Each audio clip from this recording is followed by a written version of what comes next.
A real living body, like a horse or like us, manages to be so big compared with the genes that built it because it grows by a very different process from the way a man-made machine would grow.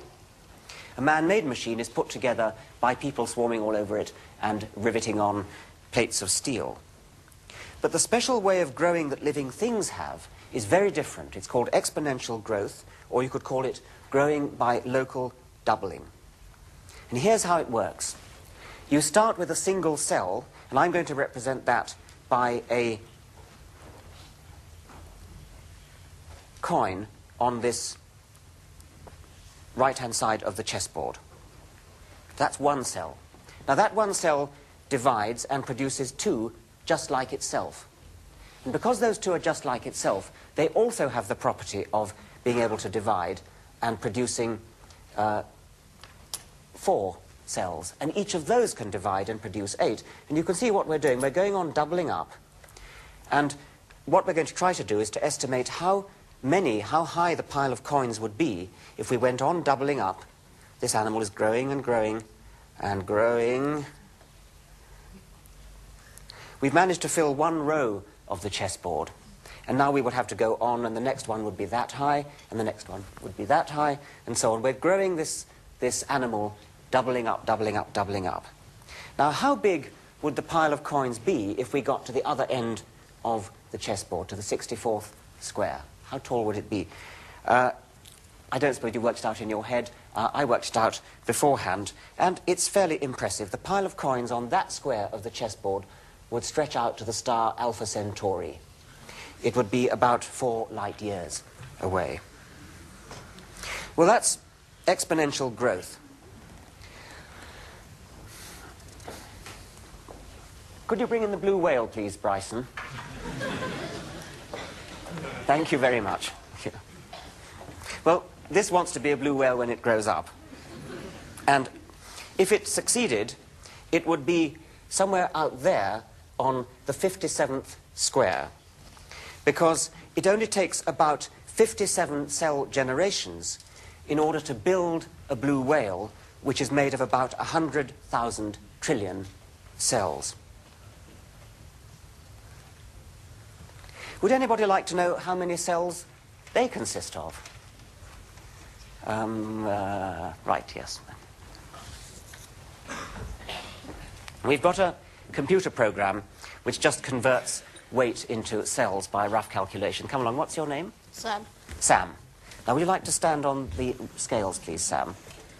Gosh, those boots are going to weigh quite a lot on their own, aren't they? Right. 53 kilograms. Right, now that is, Sam has approximately 742 trillion, yes, 742 trillion cells, but it would only take about 46 cell generations to make Sam. Thank you very much.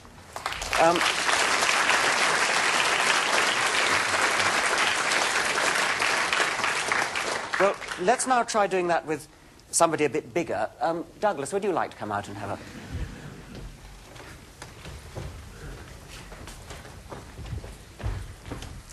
Right, let's have a look now. Yes, quite a bit bigger. Right. 110 kilograms, how does that look? Right, 154 trillion, only 47 cell generations, though. Thank you very much, Douglas.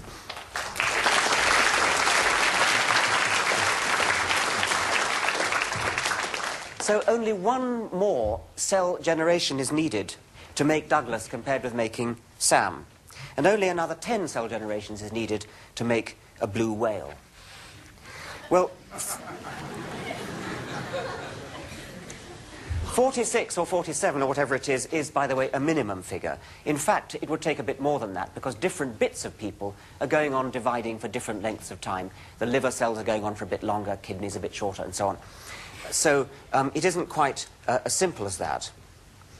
But it does suggest to you how the body manages to control the shape that it is. Because all it has to do is to change the number of cell divisions, very, very fine adjustments to the number of cell divisions that different bits of the body undergo in order to change the shape of that bit of body relative to other bits of body. For instance, in human evolution, compared with our ancestor Homo habilis, the modern human chin is a fairly pointed object. Homo habilis has a rather blunt chin. So in evolution of humans, the chin elongated. I'll just show you that. There's my ancestor, Homo habilis, and there's my chin for comparison. So in human evolution, we had an elongation of the chin compared with the rest of the head. We had other changes, but compared to the rest of the head, the chin elongated.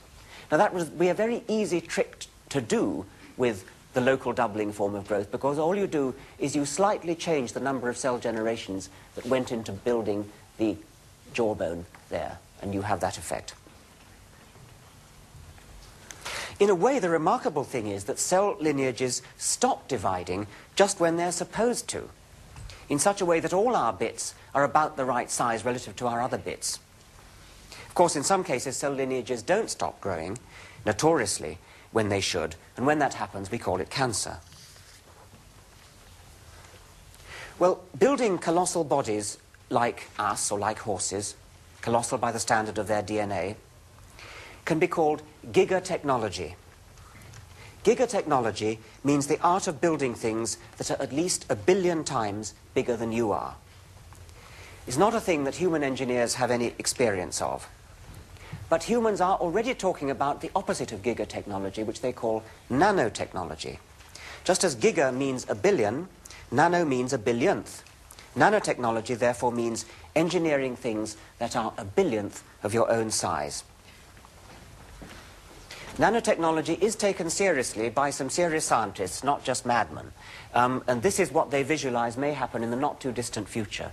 These are red blood corpuscles. This is purely imaginary. These are red blood corpuscles. There's a virus. And here's a nanotechnology robot that's been sent in order to skewer that virus. If nanotechnology ever works, then it will have very revolutionary effects upon our lives. Take surgery, for example.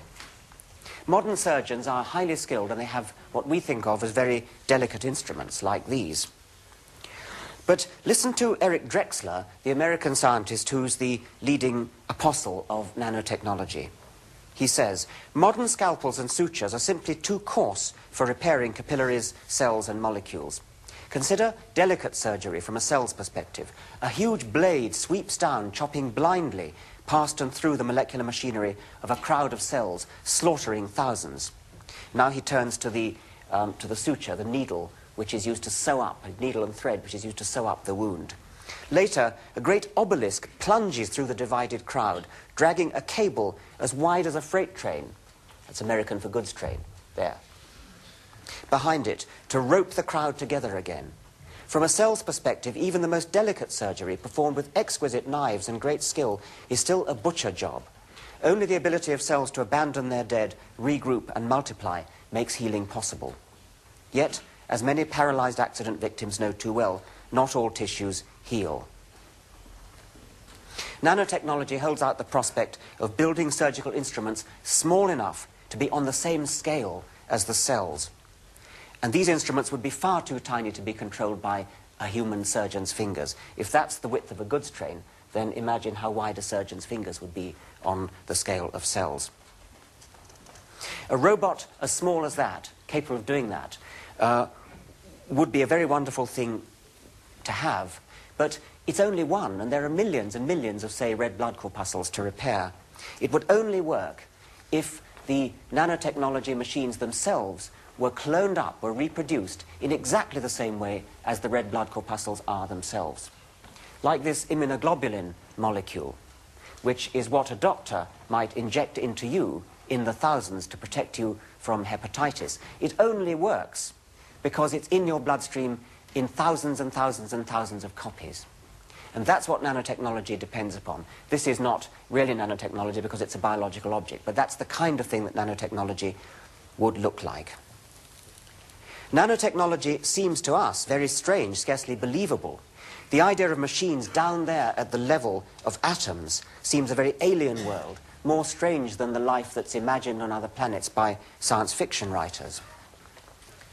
Nanotechnology seems to us something new, something in the future. But actually, far from nanotechnology being new and alien, it's old. Vastly older than we, whose bodies belong in the world of big things. It's we big things that are new, alien, strange, and futuristic. We are products of a flashy new gigatechnology. Fundamentally, life is based in the world of nanotechnology. Now, you remember I said that cells are made of bacteria and we are made of cells ganging up. Well, there are also colonies of individual bodies, social insects, in which the entire colony can be thought of as one big copy-me digression. This is a bivouac of army ants from South America. This is a great sheet of millions of ants.